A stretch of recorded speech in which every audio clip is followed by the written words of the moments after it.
হয়, যোৱাকালি নিশা প্ৰায় 1-2টামান বজাত হাতীৰ এটা ডাঙৰ বৃহৎ জাকে আহি আমাৰ খুৰাৰ ঘৰ আৰু আমাৰ ঘৰৰ পিছফালে বহুতখিনি অনিষ্ট কৰিছে। ঘৰৰ শাক পাচলিৰ পৰা আদি কৰি বাঁহ কলগছ খাই একদম তহিলং কৰি আৰু খুৰাৰ এইখন ঘৰ ভাঙি কৰি দিছে। আৰু খুৰা সেইটো সময়ত ঘৰৰ ভিতৰতে আছিলে। ঘৰৰ ভিতৰতে থকা অৱস্থাতে হাতী আহি বহুত উৎপাত কৰিছে, ঘৰখনো ভাঙি দিছে। ভাঙি কৰি এতিয়া বৰ্তমান খুৰাৰ বহুত অসুবিধাত আছে। অকল আপোনাৰ চিঙাৰী বস্তি বুলি নহয়, মাটি খোলা হয়।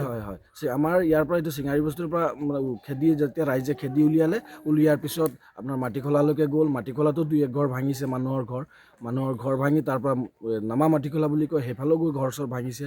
মানুহৰ খেতি পথাৰ কুঁহিয়াৰ খাই বেয়া কৰিছে।